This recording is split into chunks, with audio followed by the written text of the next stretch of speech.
Good afternoon to your business desk. We start here tonight. A new initiative has been launched in South Africa that aims to see at least 72,000 new farming or agricultural jobs added and transform the farming sector to increase the share of black farmers, rising to 20% in the next 10 years.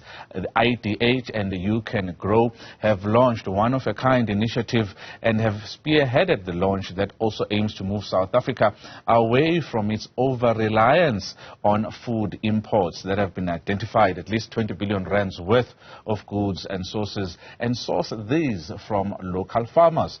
The purpose of this initiative is to strengthen the African food value chain and grow the continent's food systems. To share more on this initiative, we are joined by Daan Wensing, the CEO at IDH. Daan, thank you very much for your time this afternoon. Who is IDH? And because the name has changed from IDH Sustainable Trade Initiative to now just IDH. Well, good afternoon to you and to your viewers, and thanks for having us today.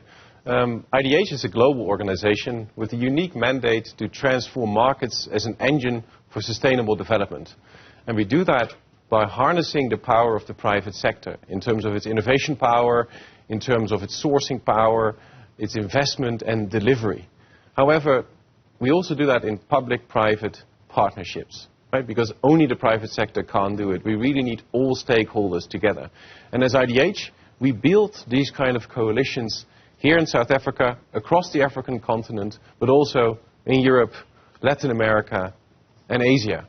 And finally, it's not only about then, bringing people together, creating a shared language, but also taking real action, like the targets you just mentioned.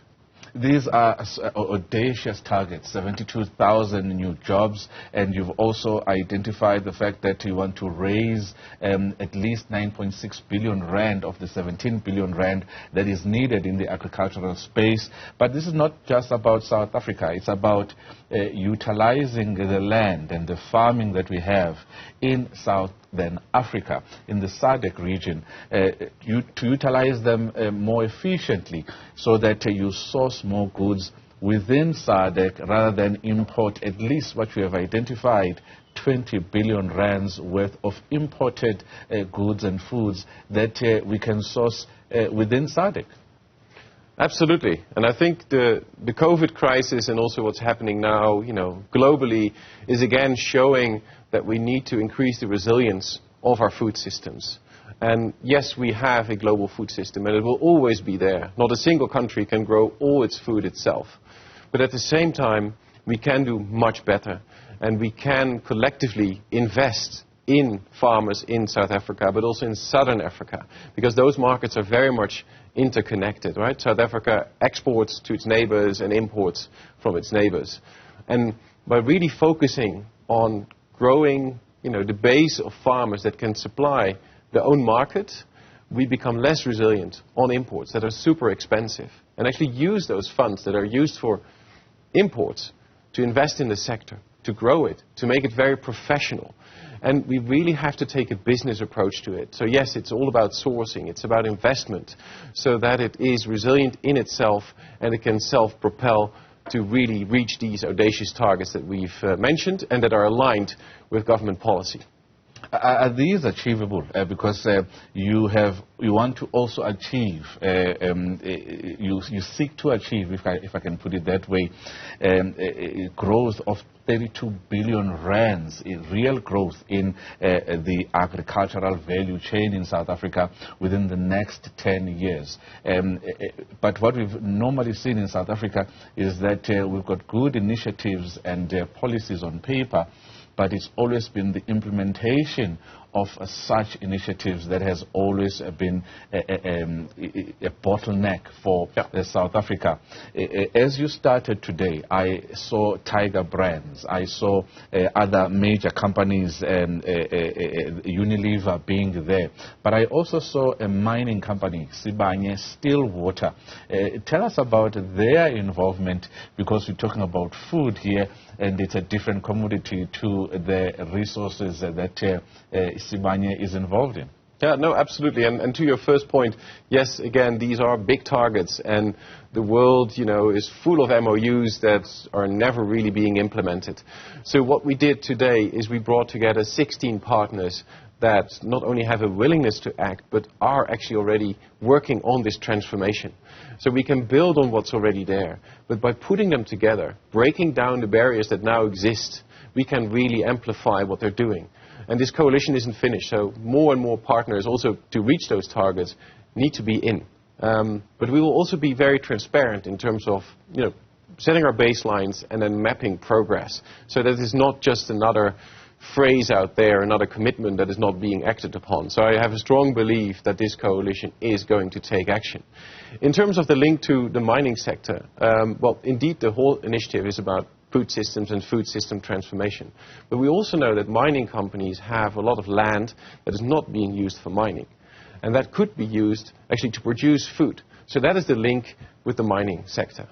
And what are you telling the mining sector? Are you saying that release the land to communities so that they become subsistence farmers, which are, and those are the people that you actually are looking to support here, subsistence farmers, and making sure that the land that is available is there. It is something that is needed by not just Banyestillwater, but by the mining sector as well, as a whole. Yeah, I think it's along those lines. I mean, we're not in the position, of course, to tell people what to do, but very much to invite them to think of, okay, how can we repurpose that land? How can we link it indeed to local and regional needs so that we can indeed look into elements like food security, localization of value change. And I think there's a will to win out there. Mm. The purpose of this, and something that I also saw, is that you are warning that there could be a critical risk of food security or food insecurity in SADC if such initiatives are not supported to support black farmers transform the agricultural space. But there are different challenges to the big farmers that we have in South Africa and the small subsistence farmers. What challenges are those farmers that you are targeting actually facing today? Well, I think we include all farmers because we need all of them. And if you look at South Africa, then a lot of the large farmers are also export-oriented. So it's also bringing in foreign exchange. And I'm a Dutchman, so when I go to a retail outlet in my country, I can buy produce from South Africa. Which I think is great for the country to have that and to use it as a catalyst. And I think for other farmers that are not yet there, I think that's a great prospect, right? Can you export to other markets, which are often premium markets, which are very secure? And I think that's then a wheel of change in the entire sector to drive it forward. The smaller producers, they face different challenges indeed, in South Africa, but especially beyond.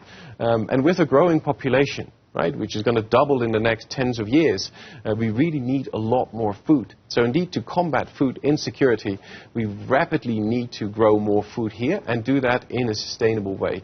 And in order to make that happen, we need to provide the smaller producers access to markets, access to finance, but also access to inputs and training, so that we can help them produce in a sustainable manner and get that access. So it's a full package that we need to organize.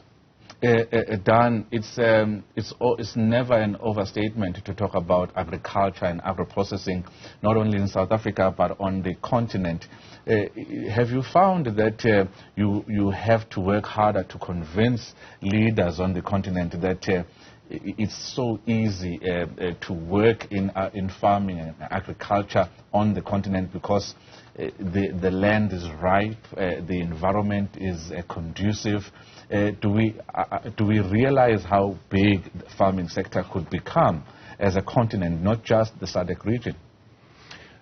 Well, I think we start to realize the potential, but we're not grasping it yet. I mean, the continent has ample fertile land. It has a huge workforce that is willing and ready to make it happen. It has the entrepreneurs. But putting that all together and then taking it to the next level, I think that is also what this alliance here in Southern Africa wants to do.